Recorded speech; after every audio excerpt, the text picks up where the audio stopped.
Hello and welcome to the Game Theory Podcast. I'm your host, Sam Vicini. We are presented by CLNS Media. Today on the show, we've got good friend of the program, Danny Leroux, upcoming. I'm actually going to be on Danny's podcast coming up soon. Danny, when is the Real GM Radio talking about NBA draft prospects going to be released? Monday evening. So these will come out probably at around the same time. You're going to get like 2.5 hours of Danny and I talking about basketball in differing sensibilities, some college, some NBA stuff on this show particularly. So I would clear your schedules because I think that every time Danny and I talk, it ends up being pretty valuable. That's the hope, at least. And it's enjoyable to me that we talked college and draft prospects on my show and then talk NBA on your show, just because you go into the other person's expertise on your own project. Yeah, no, it's pretty funny the way we do that. Danny, before we get started, you work for a wide variety of outlets. I want to give you the floor both at the beginning and at the end to plug those outlets. Oh, Lord. So podcasting wise, Dunked On with Nate Duncan, Real GM Radio, and I do Warriors Watch, which is a Warriors only podcast. And then for writing, The Athletic, Sporting News, Real GM, and my book, 100 Things Warriors Fans Should Know and Do Before They Die. Go buy Danny's book. That, I think, is probably the best way to put money in Danny's pocket, right? They're all good. I appreciate all of them. We're going to talk about the Eastern Conference for the most part in this episode. We might touch on the Warriors really quickly just because Danny is in San Francisco, obviously, is the book coming out. It's actually already out. I feel like it's probably a waste of Danny or like the listeners' time to have Danny on the show and not talk about the Warriors.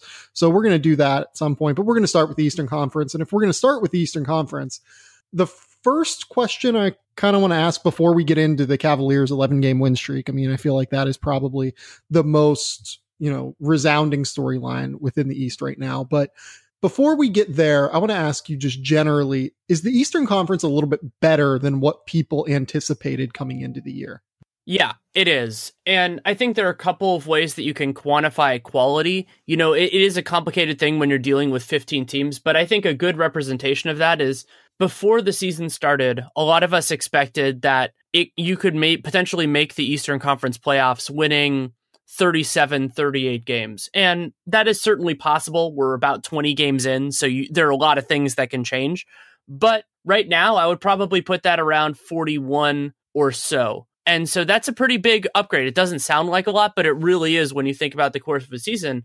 And there are a lot of teams also at various levels that have exceeded expectations, and very few that have really underperformed, especially that have underperformed without having any sort of health issue. Yeah, I think that is kind of right. And it's kind of where I'm at this stage. So I look at the Eastern Conference and the Knicks are, they may not be for real necessarily, but they're better than what people thought they would be. Detroit is certainly a breakout team that I kind of want to talk about a little bit more in depth going forward here in a minute.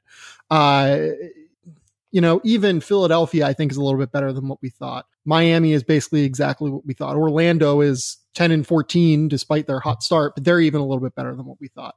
The depth of the Eastern Conference, I think, is something that might have been underrated coming into the year. We knew Cleveland and we knew Boston, we knew Toronto and Washington would be good, but it's the teams beneath that I think has made the conference just a little bit stronger. I would also single out the Indiana Pacers. The Pacers have been better than I thought they would be. That's a great and point some too. of that is unsustainable shooting. They've been one of the best shooting teams in the entire league. And it's true. Nate and I talked about this on the 15 and 60 for Dunked On last night, about the idea that they don't really have bad shooters that are taking threes for them, which is a big help. Unlike, let's say, Miami, which has guys like Dion Waiters and for this season, Tyler Johnson and Josh Richardson, who have had trouble there. Mm-hmm. But still, to be at that level, not quite at the Warriors and Rockets, but a little step below that is really impressive for them. The other thing to mention, which is a distinct difference between the East and West, is that in the East, the teams that have been hamstrung by injuries have been the best and the worst. So the Celtics with Gordon Hayward, the Cavs with Isaiah, and just everything else that's been going on, Tristan Thompson, of course, and everything else. But then at the East, it's also the bottom, the Bulls with all their guys, the Nets losing both their starting point guards, the Hawks basically having all of their big men hurt at various moments in time. Whereas in the West, that's been at the fringe of the playoff picture. It's been teams like the Jazz and the Clippers and the Grizzlies. And you notice that a little bit more just because of where they are in the picture. So it's interesting. It's different. And I think that colors the way we talk about it. So yeah, let's just kind of talk about the Cavs here next, because the Cavs, I think, have been much better, obviously, over the course of the last 11 games. You don't go on 11-game win streaks without looking as dominant as humanly possible, realistically. The big thing is the defense has been much, much better over the course of that run. They're no longer in 30th place defensively. They've moved up to 26th, and they're just like percentage points out of like 22nd or 21st or something like that. So what have you seen in the Cavs defense that has been improved? And the easy answer here is obviously Derrick Rose, but what beyond that have you seen that has made you a little bit more impressed with them? They've just showed a more concerted effort. I think even guys like Dwayne Wade, who has been inconsistent with his regular season defense throughout the last couple of years as he's gotten older. And I think he's looked a little bit more active. LeBron has been more active, and he is the bellwether for Cleveland's defense and has been for a couple of years now. And that has looked better. And you brought up that Derrick Rose has missed time, which is true. And Rose has been pretty awful defensively. They've replaced him mostly with Jose Calderon, who is the only thing that he's better on is that he tries a little bit more. But it's also impressive because Tristan Thompson has been out for so long, and Tristan Thompson is such an important part. I mean, they don't really, the best rim protector they have at the moment is LeBron James. So it is different in that way, but they've just been trying more. And there's a certain threshold that you can reach just by getting back in transition more frequently, by executing, by not leaving guys open. And then Cleveland also early in the year had some unbelievably bad 3-point shooting luck. And what I mean by luck is you can largely control the amount of and proportion of threes that an opponent takes. But the research out there now is that teams have very little control over how many of those shots actually go in. The whole idea of having the right guy shoot is largely narrative and noise. It doesn't really bear out that much. There are a couple teams that you do see it seems like they have a little bit of an impact, but generally speaking, you can make that assumption. And Cleveland, I think their opponents were shooting over 50% from the corners early in the year. So some of that is just regression back to the mean. Yeah, I mean, there's no way that a team is going to allow 50% from the corners over the course of the year. I do think that while research does show that, 3-point percentage fluctuates from year to year, and that the more preventative manner of playing defense is to limit attempts overall, I do think there is something to a team that is bad at 3-point defense allowing more open looks generally. I think that teams that are bad just generally allow a greater distance of, where the closest defender is. And I think that can help 3-point percentage overall. I would imagine the Cavs will probably be above average this year in terms of 3-point percentage against, as well as, hopefully being below average, or maybe not hopefully, but likely being below average in terms of, the amount of 3-pointers they allow per possession. I agree with you that LeBron James has been their key defensively. Just his effort level has gone up a lot more. I would also point to Dwayne Wade. He's been a lot better in terms of just effort level and in terms of the way he fits without Derrick Rose in the lineup. It just seems to have helped his overall level because it's a better sense of role allocation from what I've seen. He is just a little bit more of a coherent fit when he's not forced to play with Derrick Rose. And I think that energy level just kind of bears itself out both on offense and on defense. You're starting to see him play a little bit better. And, you mentioned that, Tristan Thompson, who has been one of their best defenders over the course of the last few years, maybe not so much last year. In the early year, he struggled this year, but I mean, it's fair to call Tristan Thompson a very, very good defender, in my opinion. He's out, and Iman Shumpert has missed quite a bit of time. And I know that Cavs fans will kind of talk about the fact that Iman Shumpert has not necessarily been the most attentive defender from time to time. He is still an energetic, athletic, long defender who, for a long time this year was pretty clearly their best perimeter defender despite his warts. So the fact that he's missed time, the fact that Tristan Thompson has missed time, and this team is still improving defensively, I think is a sign going forward that they can kind of hang their hat on. That's true. And something else for people who watch the Cavs a little more casually will enjoy with this team is now that they've been going to more floor spacing, partially because they're playing Kevin Love at center because they have to. Dwayne Wade is, generally speaking, their only true non-shooter, especially now that LeBron has been doing better in certain lineups. And so what they've been doing is, hearkening back to the Miami days, they've been having Dwayne Wade play in the dunker spot, which is was popularized to a point among fans by Birdman, Chris Anderson on those Heat teams, with the idea of being a guy who's kind of hanging around the rim for tip-ins to get passes. And what you can do that when you're the only non-shooter, and the only way that works is if you have a guy like Kevin Love at center who can actually make a lot of that stuff work. And so Cleveland has run some really fun lineups out there, especially when they play Wade, LeBron, and Kyle Korver together, because those guys are all good passers too.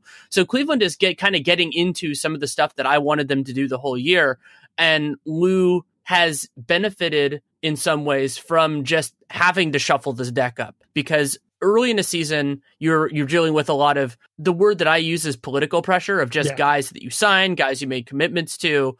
And when you have injuries, you're like, hey, we have to try new things. And so some of those have worked out. And one of the big tests for this Cavs team moving forward is, what if that stuff sticks when they get healthier? And it will get more complicated, but at the same point, you can point to, hey, this worked. And you get some leverage and some credence with those players to say, look at what we did. We can make this work. And with Cleveland, it has always been about May and June, because we know that it's going to take them time to figure it out. And yet, as long as they're healthy in April, I expect them to be heavy favorites over everybody other than the Celtics. And I expect them, I think health versus health, full strength, they're a meaningful favorite over the Celtics too, as well as they have played. And I don't want to denigrate Boston. It's just that they're a different team.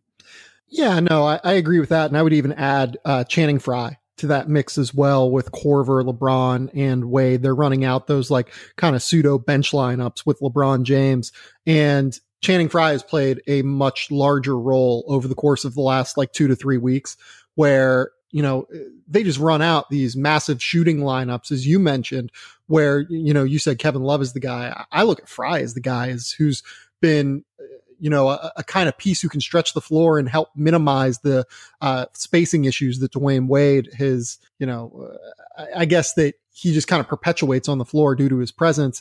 LeBron James, you know, as a shooter as well, I think deserves quite a bit of credit. Like, I have not heard, I feel like, enough about just how unbelievable LeBron James is shooting this year. He's currently setting a career high in 3-point percentage, while also taking nearly 5 per game. That's, you know, just kind of insane. If he's going to shoot 41% from 3 the entire season, I think the Cavs are probably in pretty good shape. Where do you kind of stand on this? You know, we're a quarter of the way through the season, obviously, and there is a long way to go, but I think that LeBron James would probably be my MVP right now. I know that says a lot, given the fact that Giannis has been unbelievable, and plenty of players out in the West, including, you know, Kevin Durant, Stephen Curry, have been really, really good. I think LeBron would be my MVP right now. He's averaging 28, 9, and 8. He's shooting 41% from 3. He's currently setting a career high in field goal percentage as well. The defense has really picked up over the course of the last, I would say, 3 weeks, as Danny kind of alluded to earlier. Where do you stand on the LeBron MVP discussion? So for me right now, and Nate and I did this on Dunked On, we do awards at the end of every month, so we actually just did an in-depth conversation about this. So I have my thoughts pretty clearly in my head. I have Harden one. I think that he has just been massive for them. And it's also, there's an element of recency bias here with Harden, because Chris Paul has been spectacular since he got back, but Chris Paul has only played for about 2 weeks of the season, and the season is over a month and a half old at this point. Harden in that time was really their best creator and did a wonderful job, and Houston has the best offense in the league so far this season, so I think he deserves the lion's share of that credit. And I'm not saying Harden is going to be number one at the end of December, but for right now. And then, so for me, the 2 spot it's neck and neck between Giannis and LeBron. I ended up going Giannis second, because the Bucks have done so little when he's been off the floor. It's a very Westbrookian case, in the idea that his team is worse than Cleveland, but Giannis is the reason that they're as good as they've been. And so I have no opposition to putting LeBron second. I just have a lot of respect for when a player is able to put it on their shoulders. And with the Bucks, he's not only their linchpin offensively, but he's been, by and large, their best defensive player too. Oh yeah. And so that is an incredible double for any team. And again, like Harden, I think that now with Bledsoe being there, they're going to be better overall from a talent perspective than they were for the first part of the year. But that part doesn't matter. You know, for me, it's not a prediction thing. If I were to predict who's going to win MVP right now, I would actually say LeBron, as long as he doesn't miss a reasonable period of time. But I would say Harden has been the guy so far. Yeah, I think that's totally fair. And you kind of mentioned Giannis and the Bucks and the run that they've gone on since acquiring Eric Bledsoe. And we were going to talk about that later in the show, but it kind of just blossomed perfectly that this is a great transition to make. The Bucks have been a lot better since the acquisition of Eric Bledsoe. Their defense has been incredible. I agree with you. Giannis has been unbelievable defensively. I think he is so far this year very clearly a first team all defensive level player.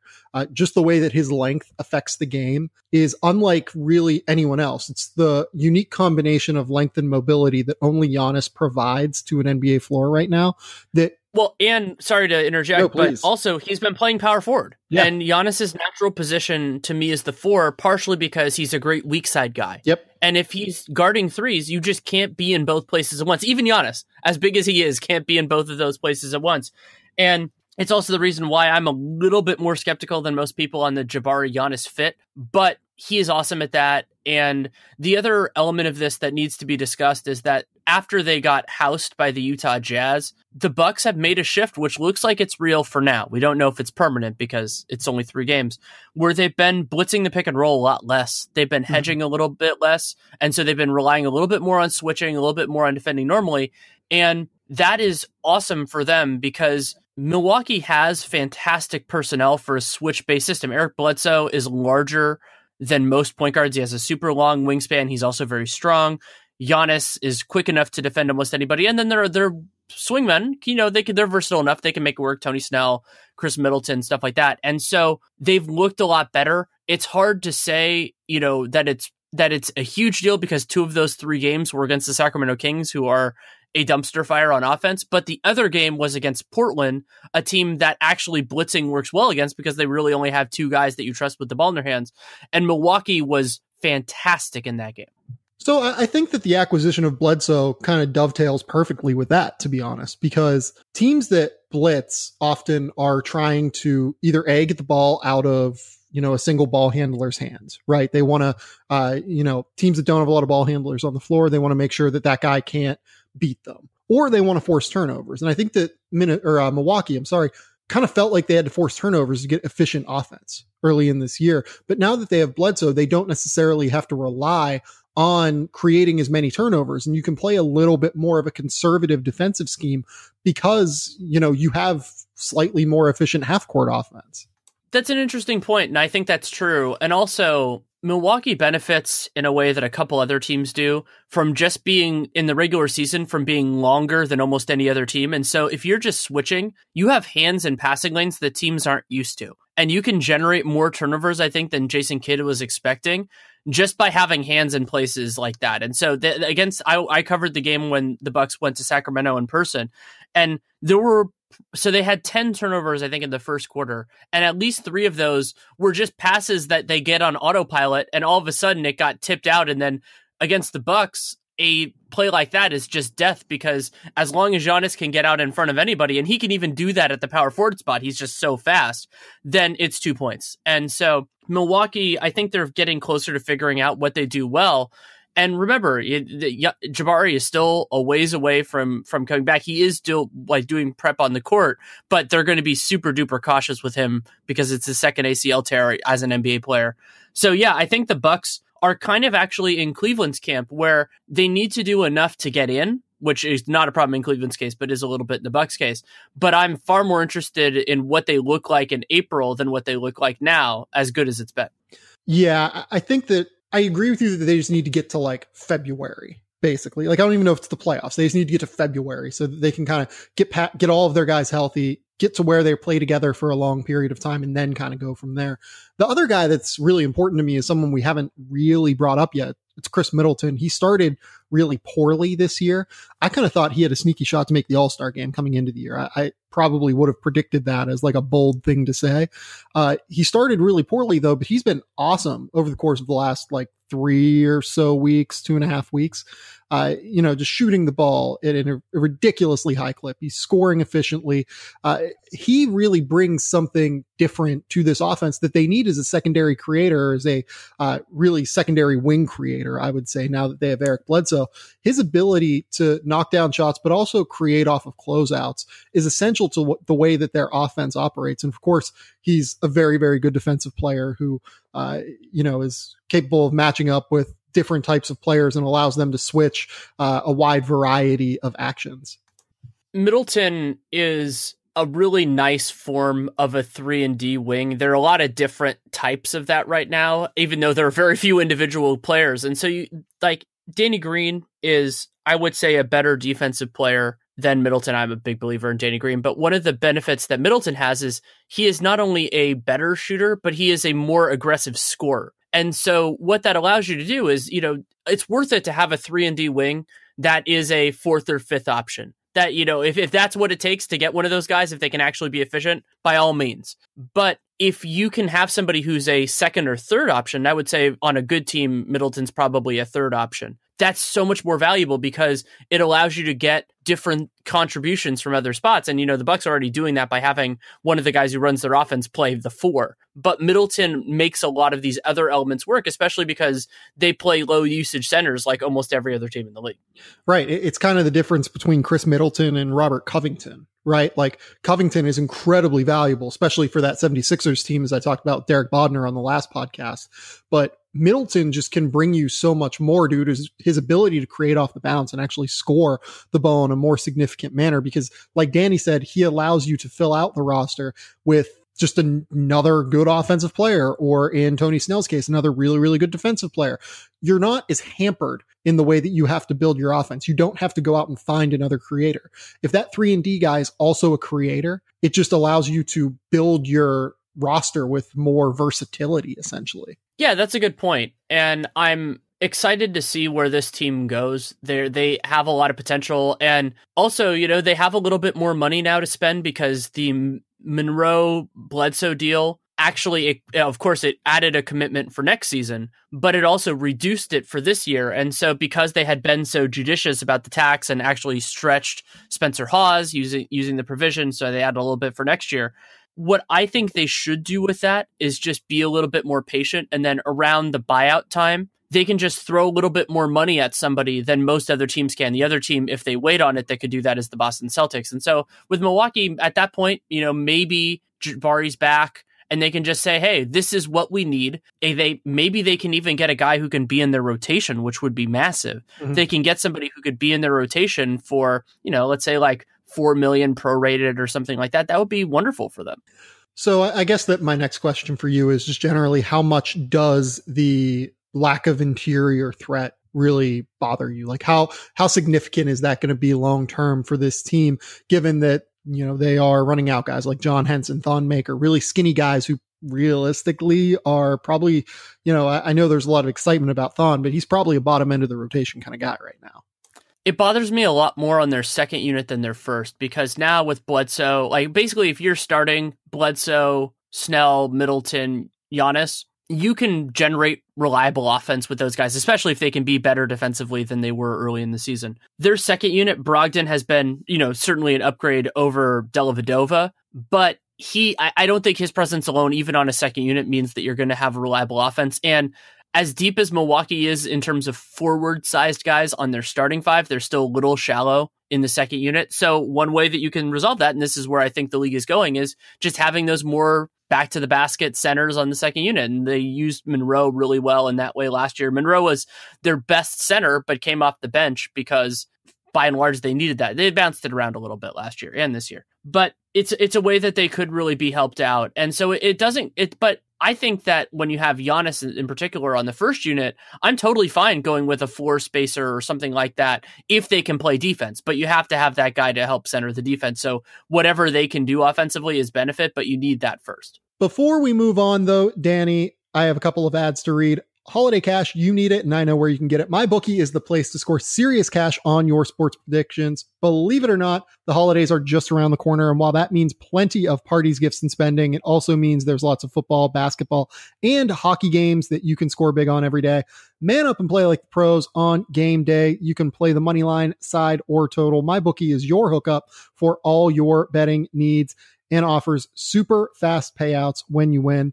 Where you bet is just as important as who you're betting on. And if you want to make money betting the games, you got to go to mybookie.ag. They're the only site that I would recommend. I trust them, but you don't have to take my word for it. You should check them out yourselves. They have odds on every matchup and a mobile site that makes wagering on your smartphone a breeze. Join now and MyBookie will match your deposit with a 50% bonus. Use promo code GameTheory, that's GameTheory, to activate that offer. Visit mybookie.ag today. You play, you win, and you get paid. Seems like today that might be of particular relevance given the fact that there is currently a bill that will be introduced on the Senate floor or on the House floor later that kind of says that sports gambling should be legalized in the country. But our second ad is from DraftKings. Listen up, Hoops fans. Basketball season is back, and now that your favorite hardwood heroes have returned to action, it's time for you to put your fantasy knowledge to the test and win huge cash prizes every night playing one-day fantasy basketball at DraftKings.com. At DraftKings, there are just so many ways to play. Choose from public contests with huge cash prizes or private contests where you compete against your friends. They've even got beginner leagues and casual contests where you'll play against people of a similar skill level. The best part is that you get to draft a new team every day, and drafting a team is the best part of fantasy sports. The only thing better is winning cash doing it. There are huge cash prizes every night, and there are bragging rights only at DraftKings. Use the code CLNS at DraftKings.com to play free with your first deposit for your share of $10,000 in total prizes tonight. Don't wait. Use the code CLNS at DraftKings.com now to choose your lineup, and you can seriously cash in tonight. That's code CLNS only at DraftKings.com. The game inside the game. Let's go on ahead and move on to Detroit. They're probably the biggest surprise in the NBA. Would you say that's fair? They're on the short list. I mean, if we're talking the whole season, then you get out a little bit of what Utah's been able to do offensively the last couple of weeks. But yeah, or I mean, Portland's defense is probably up there. And like you look at Detroit, and it's changed around a little bit. There was a point earlier in the season where they were like a top 10 offense and a bottom 10 defense. That is largely balanced out over the last couple of weeks. Now they're, about league average in both. But what makes Detroit different from a lot of these other teams is that they had a deeply disappointing season last year. I mean, they were probably my biggest disappointment, unrelated to health, though you could say with Reggie Jackson that health was related to his downturn. They largely brought back the same team. I mean, they changed Avery Bradley for Marcus Morris, which has helped out in a lot of different ways. And then they also, that shift allowed them to do some stuff with Tobias Harris and Stanley Johnson, which has really helped. But, Drummond had a disappointing year last year. He's been a lot better this year. Reggie Jackson's been a lot better. Now that they have Ish Smith, they have reliable point guard play. So yeah, they've been like there was a game they played that was intensely fun with with the Sixers on, I think it was Friday or Saturday. Yeah. And I walked out of that game feeling more confident in both of them as playoff teams, because when you watch it, you're like, yeah, both these teams can play. And that's a huge step for both of them because neither one of them was a playoff team last year. So yeah, I think that the next question that I wanted to ask you was about Andre Drummond. That was kind of the big deal going into that game, right? Was Andre Drummond versus Joel Embiid, because Joel Embiid decided to talk some shit going into the game.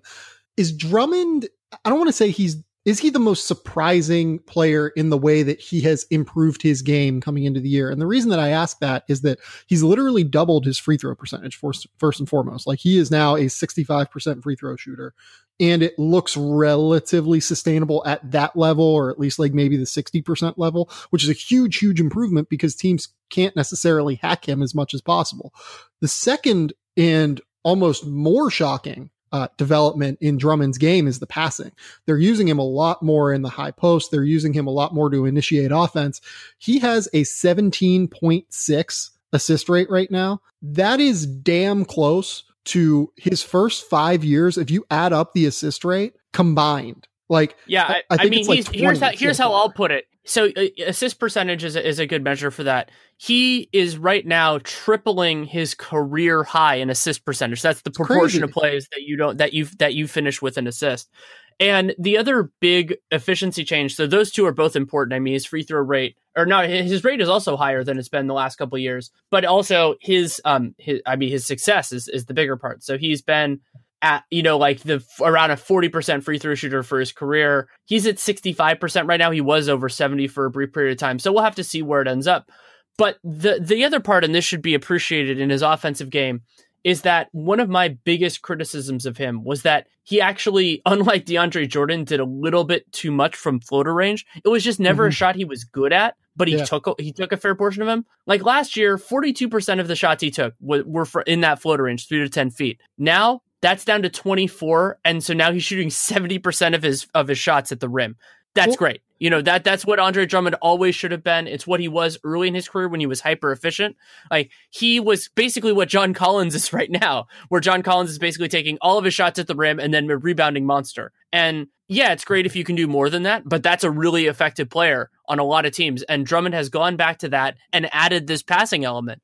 So you can't foul him as much as you did before, assuming this is at least close to real. He's finding teammates better. They've done a lot better job also because they're playing, you know, more of a wing guy at the 4 with Tobias a lot of times. And Tobias is shooting a ton from 3 right now, that it's opened up the Detroit offense. And now when you watch them, it's not a surprise that they can actually score reliably and effectively. Well, yeah, the big thing is that Drummond always used to kind of fall into the trap of wanting to post up often. And it was the Dwight Howardification of his game almost, where Dwight Howard never really 100% recognized enough that he needed to be just a pick and roll threat and not post up as much. It really killed his efficiency throughout, I would say realistically, his like 27 to 31 years. Early in his career, he was just so athletic and so ridiculous that it didn't matter, but it really tanked him later on. You know, this year Drummond is only posting up on like 10% of his possessions. He's only got 34 post up possessions this year. That's really just a huge development for them. And that's where so many of those like floater range shots came from. He just doesn't have the natural touch to really be efficient on those. And excising those from his game has been such a huge boon, as well as, like you said, with Tobias Harris to the Detroit offense, because it allows them to do a variety of different things. You know, Avery Bradley as well, I think, is a big key factor here because he's a guy who can not only knock down threes, but he can create off the dribble. Their offense just looks a lot more competent to me. Like having Avery Bradley as kind of a souped up Kentavious Caldwell-Pope, it really does help their offense because teams didn't have to close out in the same way on KCP as they do on Avery Bradley. That's true. And while I think Bradley takes a few too many bad shots, he also is, I think of him, and this is really hard to quantify, as a more of a defensive culture guy in some ways than KCP, just because he's so much more vocal and he brings more credence because he's been on more successful teams. Yep. And so I think there's more accountability in the Pistons this year. And when it's always a challenge when you see one guy change over and a lot of other things shift, that you give them credit. But hey, that's a piece that we know. And Stan Van teams have generally done a very good job defensively. So this isn't a surprise in that way. It's just a surprise because of what came off of last year. And it's been exciting because the Pistons, they in this current form where they're defending pretty well and have a better offense, that leads them into this place where they play fun games against a lot of different opponents. They challenge teams. They have had some weird losses, including getting worked in a third quarter against the against the Wizards without John Wall. And they're just sitting there going like, what happened there? So they have a little bit of that still, but you can be a playoff team and still have that as long as you pick off the bad teams and are competitive against the good teams. Yeah, no, that's 100% right. And the last thing I want to point out here is, I mean, it's hard for me to envision a more like kind of trade that went under the radar, like not the superstar trades. Like we saw Paul George go, we saw Chris Paul go, but it's hard for me to imagine like a role player trade that has worked out better for a team than just Avery Bradley straight up for Marcus Morris. Like I didn't really love that trade for the Celtics at the time. I kind of thought, okay, I mean, teams will take on Avery Bradley. He's still very, very good. They'll take his bird rights. He's only at $8 million a year, $9 million a year. Like it's not a super, super expensive deal.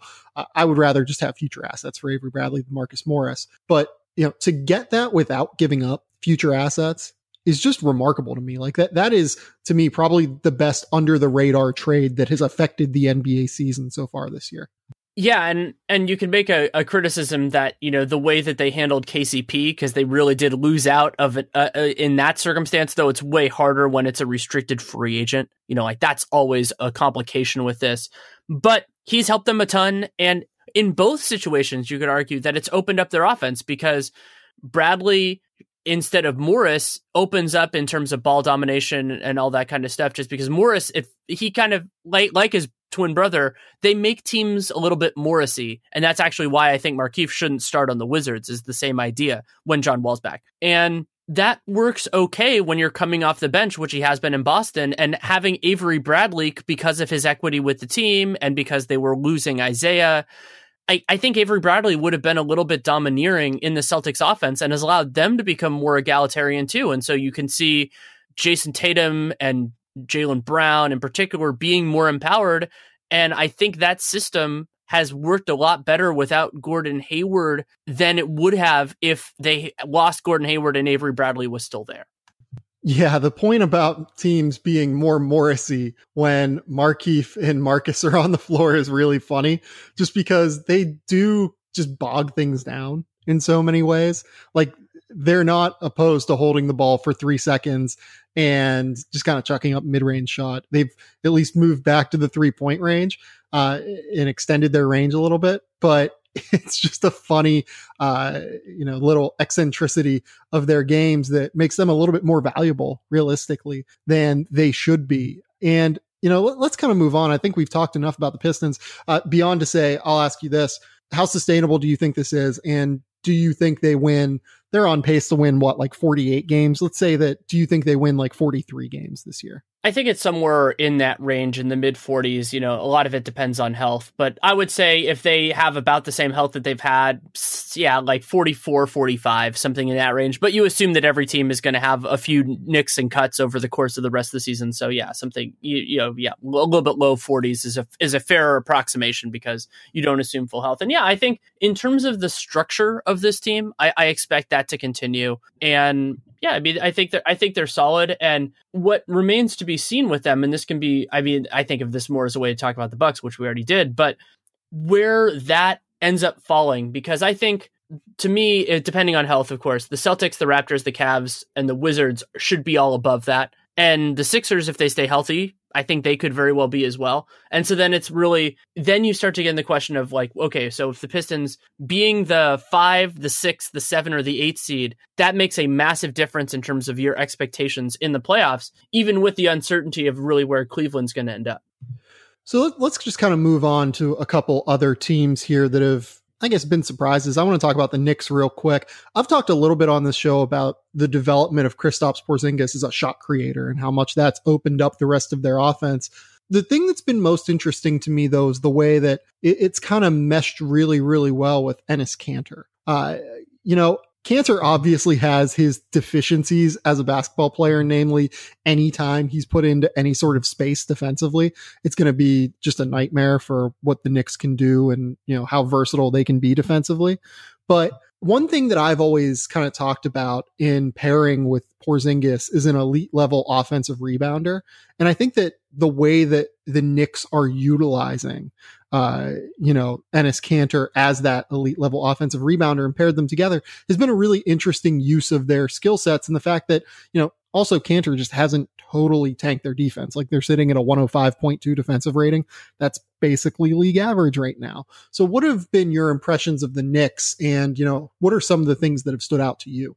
The most impressive part of their season, beyond Porzingis just becoming another level of offensive player, is that it's not like their point guard play has been way better than we thought. Like the Jarrett Jack, I would say, has been an upgrade because Ramon Sessions looked like he was going to be a disaster, and they haven't really had to play him because they had a hardship exemption that they used on Jarrett Jack partially due to Noah's suspension and also him being injured. And then they basically just kept him around because they cut Kuzminskis. And so the point guard play hasn't really been better than I thought it would be. It's just that they've survived it.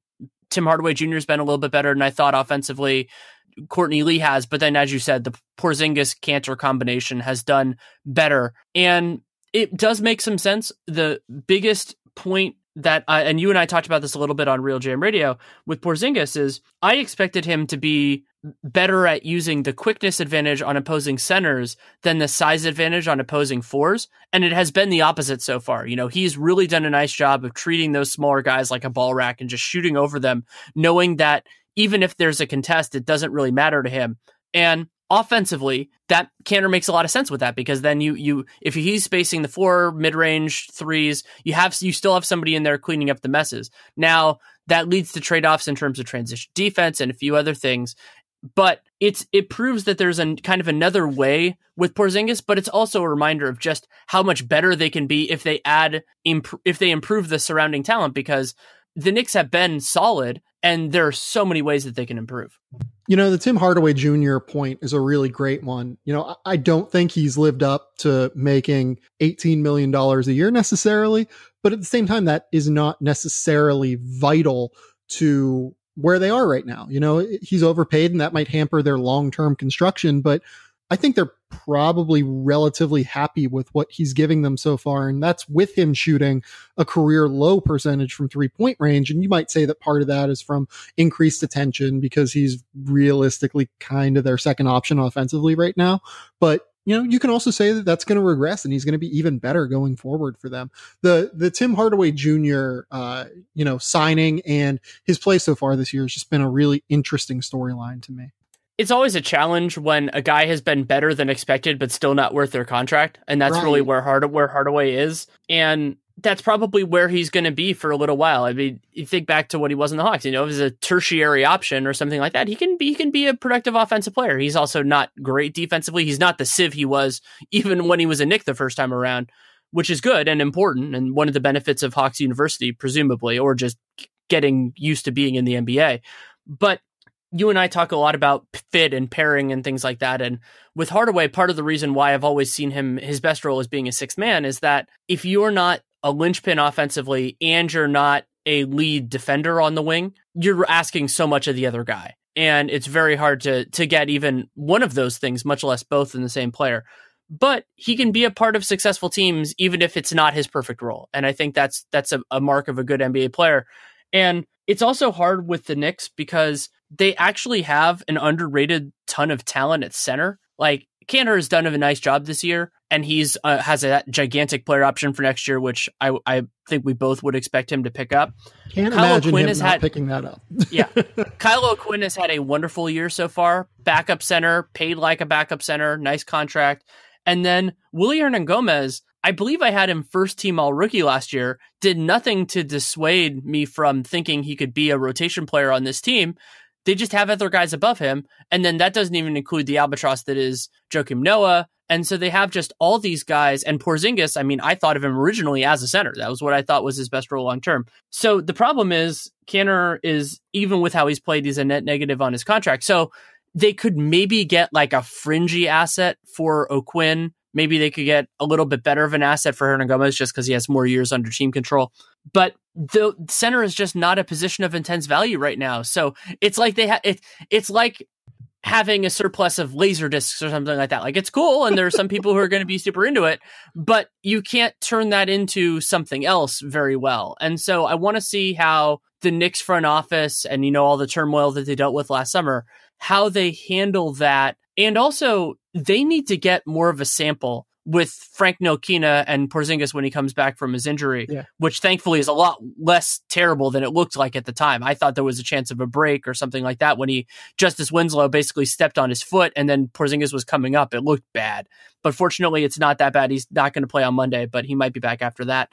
And so I want to see those two guys together because the Knicks are going to have a good draft pick. They're going to have a mid-level exception to use. Maybe they'll even have cap space depending on how they want to approach this. So they need to know what they have in those guys, because how you allocate the resources that they have depends on what you think you need. And so they have to do a good job of evaluation and getting the information necessary to evaluate.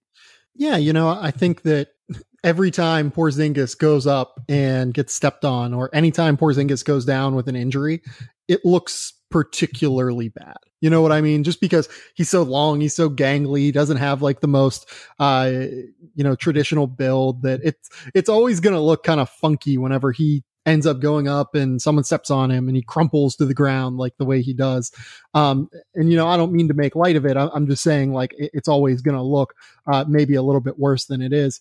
The interesting part of lineups with Porzingis and Ntilikina is that they've been ridiculously good so far this year. Like, they have a 118.8 offensive rating and a 90.9 defensive rating in the 113 minutes that those two have played together this year. That is a 27.8 net rating, and that is ridiculous. Like, I would hesitate to make like a grandiose statement, but like, I would imagine there are not many better the two-man lineups in the NBA so far this year with at least 100 minutes played. So I agree. Yeah, I don't think there are a ton. Yeah, I would want to see more of that. Like, I want to see the way that these two really work together. And I think that a big part of it is that Ntilikina and, the defense is the biggest reason why that number is what it is and so low and so impressive. I think Ntilikina covers up for a lot of Porzingis's holes in pick and roll coverage defensively, because if it's not his guy who's running the pick and roll, he's able to use his length and kind of help out and maybe dig down or tag someone. Or, if it is this guy, he's really, really good for a young player at fighting through screens. From what I've noticed, he uses leverage well. He's a battler. So I really like the way that those two players fit together. Now, Ntilikina, to be a franchise point guard that they're going to want to build around, he does need to be more than what he's shown offensively. But again, he's so young that you kind of just hope that it's going to happen, Agreed. And with Frank, the biggest benefit to me is I still believe that he can be a solid catch and shoot guy. He's been dealing with some ankle stuff and he's super young. So there's a lot of time to wait on that.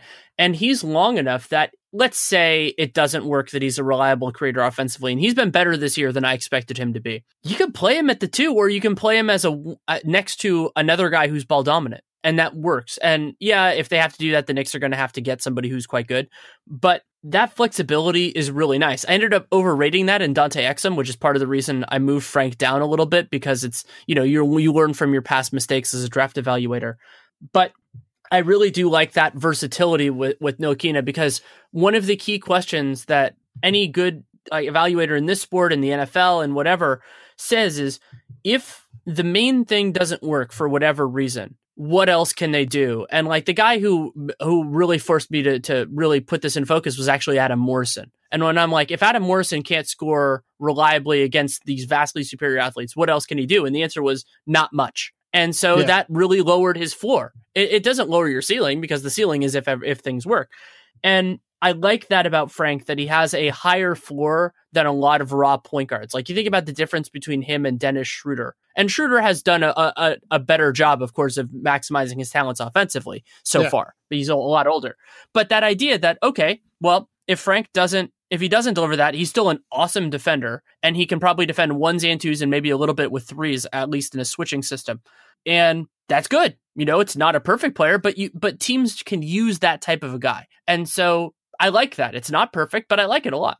Let's move on and let's talk about the Pacers, and we can just kind of run through these teams a little bit more rapid fire. With the Pacers, the overriding thing has been what they've gotten from the Paul George trade. The fact that Victor Oladipo looks like he's going to be an all-star in the Eastern Conference this year, and Domantas Sabonis has been a really, really effective player for them inside. I think this team is certainly better than what we anticipated coming into the year.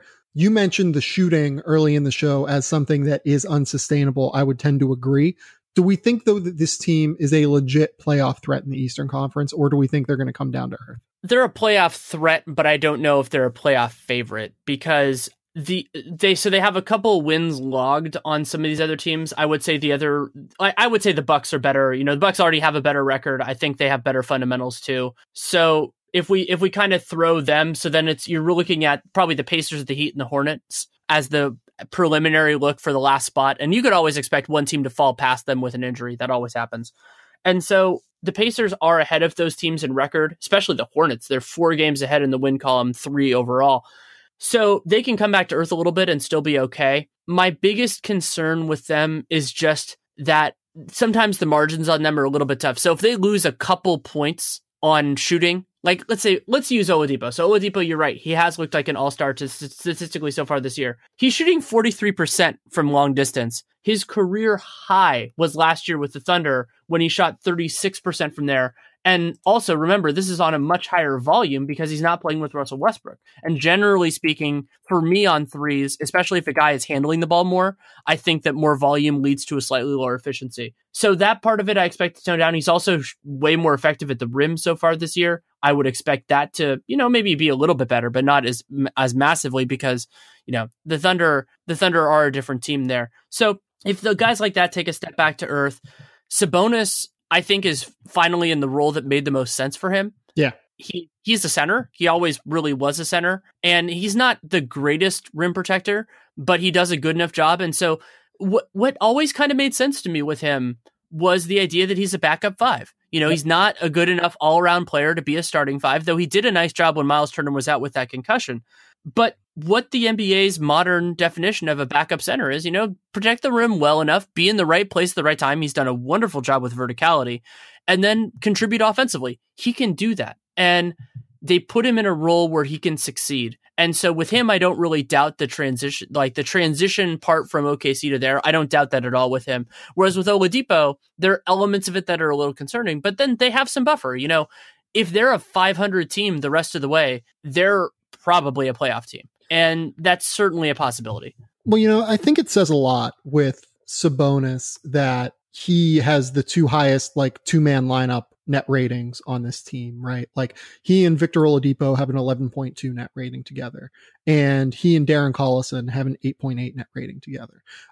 He makes life easier on guards for a lot of reasons. And the biggest reason why is his skill level. He's so good in dribble handoff plays. He can put the ball on the deck. He's a really, really good screen setter already. He just creates so much space for offensive players to, kind of operate that I think he really just kind of might be better than even a sixth man, big man off the bench, like a backup center. Like you look at the way the game is going, if he can continue to provide that sense of verticality, and, this is something I talk about with Gonzaga guys all the time, that coaching staff does a better job of teaching verticality than I think any coaching staff in America at the college level. At least I don't really have a great feeling there on the NBA, but you look at guys over the past few years, Shemek Karnowski and Zach Collins did it really well. Sabonis did it really well. Killian Tilly does it really well this year at Gonzaga. If he can continue to provide at least a modicum of defensive anything really at the rim, that kind of changes what he can be. And it changes the way the Pacers have to consider their calculus, because I'm not saying that you're going to build around Domantas Sabonis over Miles Turner. I think that Turner is still an unbelievable talent for a wide variety of reasons. But, at the same time, Sabonis does give you this potentially ridiculously valuable asset that might change the chemistry a little bit while he's on a rookie deal, to where teams might actually be willing to take on a center. Like he could be one of the most valuable center trade assets in the NBA right now. Sabonis is also there are two different elements that he also provides that it could be of some value. So one is he can play a little bit of four. I mean, it was his primary position last year with Turner, especially because Turner can space the floor. So you can kind of have the two of them together. So then he becomes your number one big man off the bench, and he can play more than just a straight backup. So in the last couple of games, he's been playing 20, 25 minutes. And so that's more, if you think of a starting center usually playing 32 or so, he can play more than that. And that's a value. The other element with Sabonis is that I don't think he can start on a really high level team, but who cares? Most teams aren't really high level teams. There's a reason why there aren't that many in that range. And so he gives you a different angle. And so maybe the idea is more that he's one of your options rather than he's the option.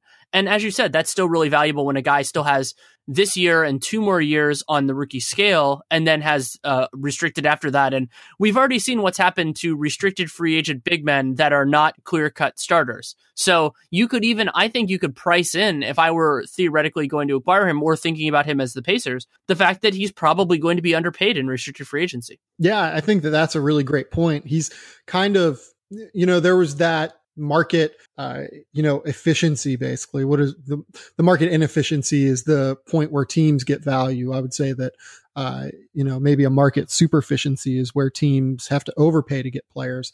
I would say that hit its peak, in the summer of 2015? Well, everything did in 2016. I mean, that season's just insane for a million reasons. Right. But I agree with you. I think we've gotten far enough past that. And I think we're going to get to the point when he actually hits free agency. I guess that would be in 2019 or 2020? 2020 it would be.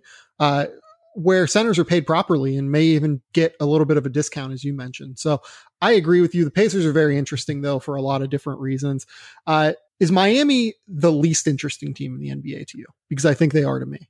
I love watching them play defense. I mean, in terms of, so the big variance with them is whether they can actually make shots, because Miami does a lot of the elements that you would think of with a successful team well. They not only force opponents into the right shots, they have a very good defense. They take the right shots themselves, very little from mid-range, take a fair amount of threes, take a fair amount at the rim. The problem is those shots aren't going in. I mean, they have 3 guys in their top 7 in terms of 3-point shooting, like in terms of frequency, that are shooting 32% or below, 2 guys below 30. And that's rough. Like, to have guys that are at that kind of volume that are missing that many of them, those 2 are Josh Richardson and Tyler Johnson, both of whom are on significant contracts, which were justified because of their defense and because of the roles they could theoretically play. And so with Miami, you're just kind of sitting there going, well, will those shots ever go in? And if they do, they're a playoff team, and they're a team that nobody wants to play in the first round because they just make life hell on you. They're so active. They play with so much energy. Though I do think that dissipates a little bit the advantage in the playoffs just because they play a deeper rotation, and that is something historically that just matters less. You know, you want fewer guys that are better than more guys who are try hard. Well, it's that, and the marginal advantage of try-hardedness goes away whenever everyone is trying hard in the playoffs. Exactly. Like, energy of the Miami Heat probably exceeds the energy of 90% of NBA teams, but it's the difference, right? Like the skill difference becomes more exaggerated there than the I guess try-hardedness difference. Right. And in normal circumstances, the game they played on Sunday against the Warriors would have been a classic one for them to win, just because the other team was on a back-to-back. Or sorry, they weren't on a back-to-back. They're on a back-to-back now. They're playing in New Orleans.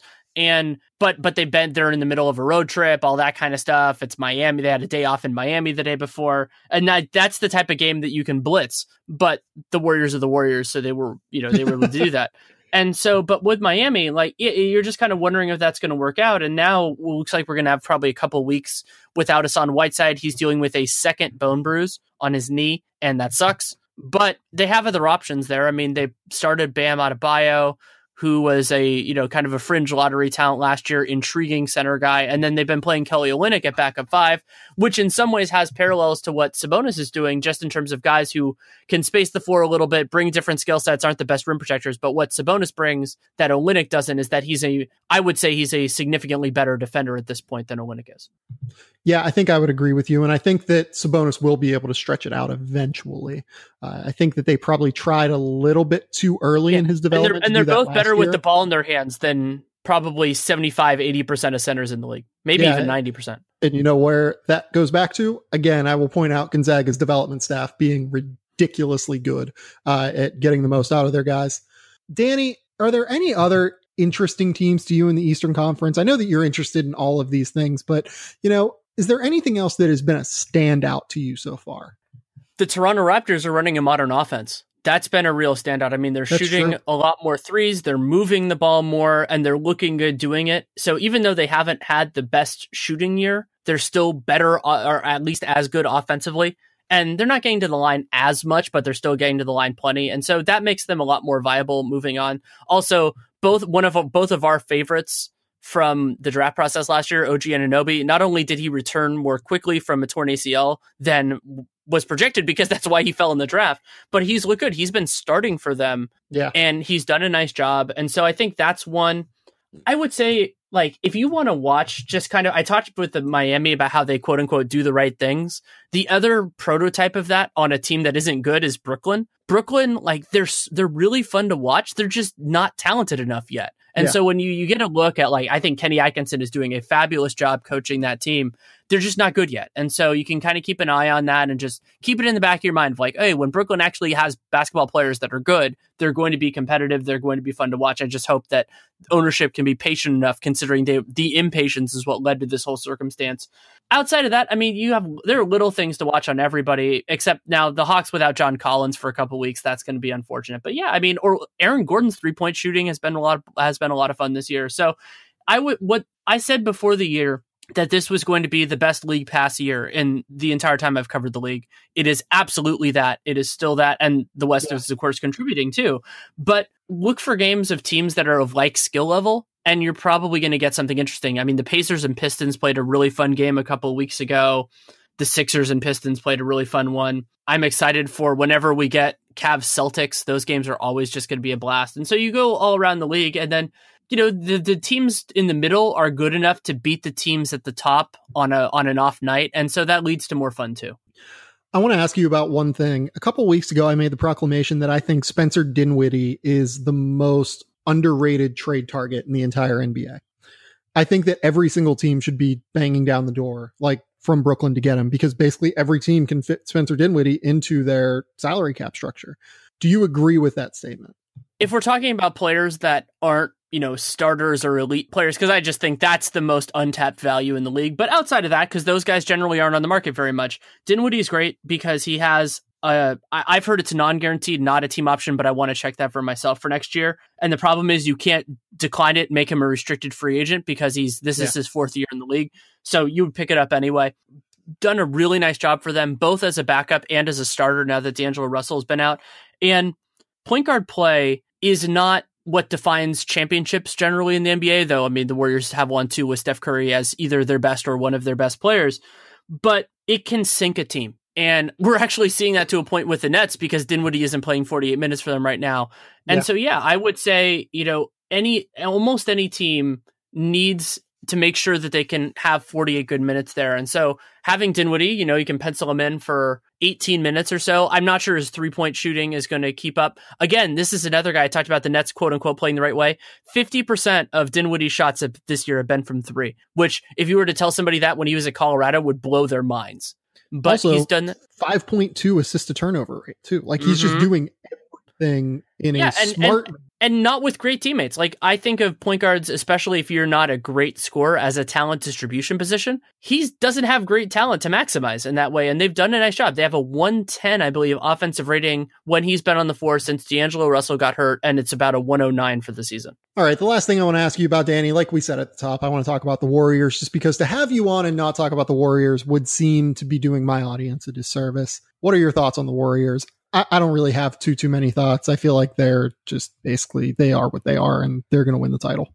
They're the favorites right now. I mean, Houston has looked very good. I was beating the drum in the offseason about how I thought Houston was the number 2 team. I still feel that way, but the Warriors just are ridiculously talented. I mean, you think about the fact that I think they're second right now. I use cleaning the glasses stats because I think they're better in terms of taking out garbage time. And the Warriors are actually good at garbage time this year. So they have them second in offense, and now they're all the way up to 5th in defense. And so you think about just what that can be for this team, and the fact that they're basically not playing Draymond Green at center. They're only doing it periodically at the end of the second quarter and then at the end of the fourth if a game is actually close. And yeah, it's true the quote-unquote Hamptons 5 has not done super well this year, but that was also true at the beginning part of last year. They're talented guys. And what's worth watching with the Warriors moving forward, I mean, Steph, I have him right now I had him 5th. Somebody asked me to rank all 5 in the MVP. I had him 5th. So he's having a nice year, not anything close to 15, 16 when he was the unanimous MVP. And Durant's been good for the most part when he's been healthy, but he's dealing with this ankle injury. Is that they're starting to figure out that their young guys are better than some of their older guys. And so Jordan Bell has been excellent broadly when he's been on the floor. He's also like John Collins, and we talked about this with Andre Drummond. When you're asked to do a little bit less and you do that really well, elements like PER are going to love you, and that's what Jordan Bell does. But McCaw, I think, has done a nice job as well. And they're starting to figure out, what lineups, what configurations work. And they're doing that while not playing their best players a lot. I mean, we talked about the idea earlier in the show of how teams like the Heat for maximum effort, like they don't gain as much in the playoffs. The Warriors aren't working their best guys, both because of the fourth quarter stuff and just by resting them situationally, by not pushing them, even in games that are competitive, they're not playing more, except unless it goes to overtime, than like 35 minutes. So you just look at them and they're the best team in the league in their version of a holding pattern. And that is appalling. It really, really is. And they're not going to be this 73 win team that just runs through everybody like a buzzsaw because they want to. They figured out that wasn't sustainable. And so they're just this different thing. And so for selfish reasons, it is somewhat less fun because that buzzsaw team, there was an appreciation. I gained an appreciation for that team, but I pretty much knew as soon as they lost in the finals that we were never going to see it again. And we're not. We're never going to see it again. Yeah. I think that you kind of brought up the part that's most interesting to me. It's almost the transition-y year to like the Jordan Bells and the Patrick McCaws and I mean, like, I guess you can kind of throw Kevon Looney in there, given the fact that Steve Kerr seems to have some strange predilection toward him, despite the fact that the front office decided to decline his fourth-year option. The kind of transition toward those guys and allowing them to play through some of their lumps. And, I think that maybe the leash has been a little too short with Jordan Bell, to be honest. He does make some mistakes. Like, he'll get beasted on the rebound and on the glass sometimes in a very problematic manner. But you know what? At the same time, I think that's all fine. Like, this is all kind of just whatever to me. Like, they're going to win the title. It's fine. Yeah, I think that this year, depending, of course, on health, because that was a big factor in last year's playoff run, I think that the opponents they will face in each of the 4 rounds, well, at least in the 3 Western Conference rounds, I would say the Cavs right now are worse than they were last year. In the 3 Western Conference rounds, I would expect each of those to be more challenging than it was last year, partially because Kawhi got hurt in the third quarter of game 1 of that series. And that's good. But that doesn't mean I expect them to lose any of those series. So it is impressive. And I think the Warriors, you just kind of have to take it for what they are. And, I don't know how much I would be watching them, because I have these weird dual obligations of watching the Warriors because of my work for The Athletic and everything else. And then the entire league for all my other work. And so because they're so consistently themselves at this point, as long as you know how to read it, this team makes a lot of sense. And so I don't know if that would be there. It's kind of like Cleveland where it doesn't really matter right now, but they're just so much fun to watch because they're incredibly talented and they go on these runs when even teams that are playing well, like I'm trying to remember which game this was. It was a game over the last 2 weeks where the other team played well in the third quarter and still was outscored by like 13. And that's just something other than Cleveland at their best and the Rockets at their best, few other teams can even pull off. Yeah, no, the Warriors are just insane. Danny, I think that's about all I got for you, man. Tell the people again, all of the places that they can find work by Danny Leroux. So you can find my writing at The Athletic, Warriors, and everybody else. I should be doing more on other teams there in the near future. Sporting news, Real GM, including the CBA Encyclopedia. And then for podcasting, Real Jam Radio is my interview show. That's once a week.